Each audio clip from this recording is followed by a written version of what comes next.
राधे राधे, जय श्री कृष्णा। आप सबको मेरा प्यार भरा नमस्कार। गोविंद गोपाल, जय जय राधे, जय जय श्री कृष्णा। तो हमारी चर्चा चल रही है भरत जी पर।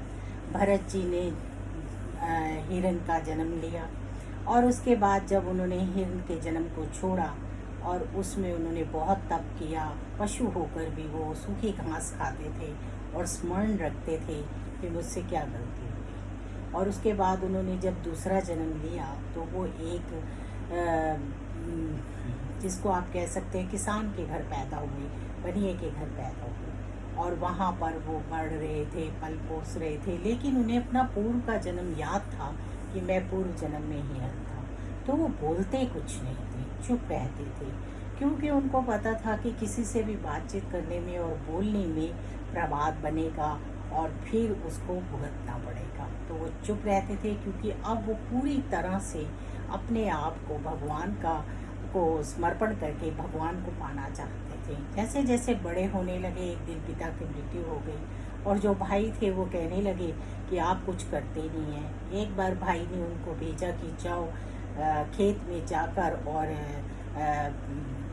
चारों तरफ बांध दो, जो बांधते हैं कि जिससे कि कोई पशु वशु अंदर ना आए। उन्होंने कहा अगर मैं मना करूँगा तो बुरा मान जाएंगे, और उन्होंने जाकर गड्ढा खोद दिया।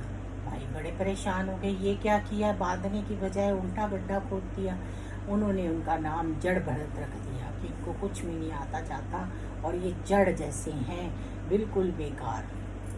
बड़े ऊंचे लंबे ऊंचे इकट्ठे हो गए और एक दिन वो खेत में ऐसे ही घूम रहे थे तो एक राजा था, उसने ये माँ से प्रार्थना की थी कि मेरे घर में जब बच्चा होगा तो मैं आपको बलि दूंगा। तो अब क्या था, उनके घर में बेटा हुआ और उन्होंने कहा कि अब बलि देनी है।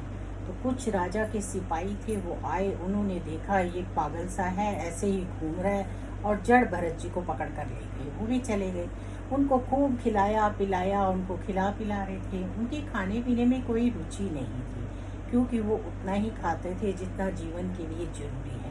खाने पीने को वो स्वाद से नहीं खाते थे, सिर्फ जीवन यापन करने के लिए खाते थे। ऐसा भागवत में है भी कि हमें ज़्यादा खाना पीना जो है वो स्वाद के लिए नहीं खाना चाहिए। जब भी हम स्वाद के लिए खाते हैं तो हमारी सेहत खराब होती है।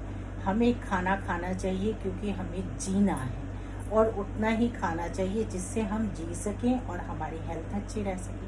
जब भी हम ज़्यादा खाते हैं तभी परेशान भी होते हैं।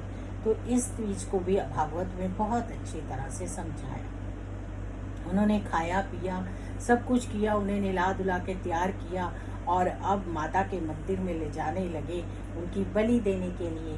राजा आया उनकी बलि देने के लिए और उनको बिठा दिया गया। लेकिन जड़ भरत जी, जो जड़ भरत जी थे, उनको तो अपने गोविंद, अपने राघव पर इतना भरोसा था कि जो होना है वो होगा, मेरी रक्षा अपने आप राघव करेंगे।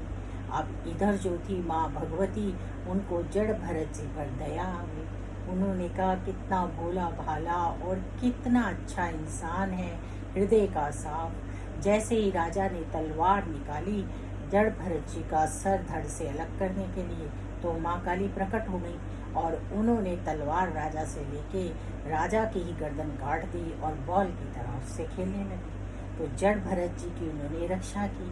तो इसलिए परमात्मा हमेशा हमारी रक्षा करते हैं। पता नहीं कितने कितने जन्म लेते हैं हम, और कितने कितने हमारे जो ऐसे कर्म हैं वो कटते ही नहीं हैं। जब तक हमारे कार्मिक अकाउंट पूरे नहीं होते तब तक हमें एक दूसरे के साथ जीवन में जीना पड़ता है। कई बार लगता है कि वो सामने वाला हमारा पैसा ले गया, या उसने हमारे को धोखा दे दिया, या वो बहुत अच्छा है, देखो हमारे साथ कितना अच्छा व्यवहार करता है। ये हमारे कर्माज होते हैं, पता नहीं कौन से जन्म के कर्म हैं जो हमें इधर आकर और फिर एक दूसरे के साथ हमारे रिश्ते बनते हैं और हम उन कर्मों को भोगते हैं। लेकिन हम उनको बढ़ाते चले जाते हैं, कम करने की कोशिश नहीं करते हैं। जड़ भरत जी किसी से भी नहीं मिलते थे, उन्होंने मिलना जुलना छोड़ दिया था और उन्होंने ये सोच लिया था कि कुछ भी हो जाए मुझे इस जन्म में भगवत प्राप्ति करनी है, कहते थे अगर मैं गूंगा हूँ, को लोग कहते हैं गूंगा हूँ, हाँ मैं गूंगा हूँ, क्योंकि मैं बोलूँगा तो मेरा किसी के साथ कर्म बन जाएगा। और वो हमेशा नीचे देखकर चलते थे, कोई जीव हत्या ना हो जाए, इतना ध्यान रखते थे कि एक एक पल नीचे देखते थे कि उनके पैर के नीचे कोई भी जीव ना आ जाए जिससे कि कोई जीव हत्या हो जाए और फिर उनको उस जीव हत्या की वजह से जन्म लेना पड़े। तो जड़ भरत जी ने अपने पूर्व के जन्मों को अपने इसीलिए याद रहा क्योंकि वो बहुत भागवत प्रिय थे, वो बहुत भगवान की पूजा भक्ति करते थे। पर कुछ एक ऐसी चीज़ होती है जिसका हमें कर्म भुगतना पड़ता है। हिरण की वजह से वो हिरण योनि में गए और अब वो दोबारा से मनुष्य योनि में आए और उनको अपना वो पूरा करना है जिससे कि उनका जो जन्म है वो ना हो और वो आवा जावा के कर्म से बचें और भगवान की उनसे भगवत प्राप्ति। तो भागवत में भरत जी का बहुत ही अच्छा सुंदर चरित्र है। जितना हम इसे पढ़ते चले जाएंगे, जितना इसके बारे में जानेंगे, हमें बहुत ही आनंद आएगा और हमें पता चलेगा कि हमारे जो पूर्व जन्म हैं या हमारे जो कर्म हैं उनका हमें भुगतान करना ही पड़ता है। चाहे 100 जन्म लेने पड़े, जब तक कर्म का भुगतान खत्म नहीं होता तब तक हमें भगवत प्राप्ति नहीं होती। तो इसलिए तभी हम हमेशा कहते हैं कि आप अपने कर्मों पर बहुत ध्यान दें और जो भी कर्म करें उसमें इस बात का ध्यान रखें कि ना तो किसी का मन दुखे, ना किसी का हक मारें और ना ही किसी को कभी कुछ गलत शब्द कहें, क्योंकि वो एनर्जीज लौट कर आती हैं और ज़रूर आती हैं। मेरा पर्सनल एक्सपीरियंस है कि 20-22 साल बाद आप अपने जीवन में देखते हो कि दोबारा से वो एनर्जीज जो हैं घटनी शुरू हो जाती हैं और आपको एहसास होता है हाँ मैंने ये किया था तो ये हो रहा है। आप नोटिस कीजिए, आपको भी एहसास होगा। तो इस तरह से भगवत प्राप्ति के लिए सत्संग सुनना, कथा सुनना, दृष्टांत सुनने बहुत ज़रूरी हैं। उससे हमारा मन भगवान में लगता है और मन के साथ साथ जब हम अच्छी बातें सुनते हैं या हम सत्संग सुनते हैं तो एक और बहुत अच्छी चीज़ होती है कि उसका आचरण कुछ दिन करते रहते हैं। कहते हैं ना, जब किसी की डेथ होती है, शमशान जाते हैं तो कहते हैं कुछ भी नहीं है जीवन में, सब बेकार है।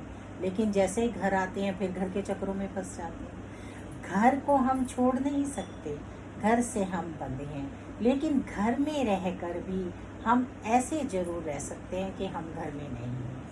तो इस तरह से जीवन के किसी एक क्षण में हमें ये ज़रूर एहसास करना चाहिए कि हमें भागवत पढ़नी चाहिए, भागवत पर भरोसा रखना चाहिए, सत्संग करना चाहिए और श्री हरि विष्णु पर और कान्हा जी पर, राम जी पर हमारी आस्था होनी चाहिए। कृष्ण ने हमें बहुत कुछ दिया है, कृष्ण ने हमें इतना कुछ सिखाया है कि जिसकी हम कल्पना भी नहीं कर सकते। तो इसलिए क्या करना चाहिए? राधे कृष्णा राधे कृष्णा कृष्णा कृष्णा राधे राधे, राधे श्याम श्याम श्यामा राधे राधे। तो चलिए अगली चर्चा करेंगे फिर। राधे राधे।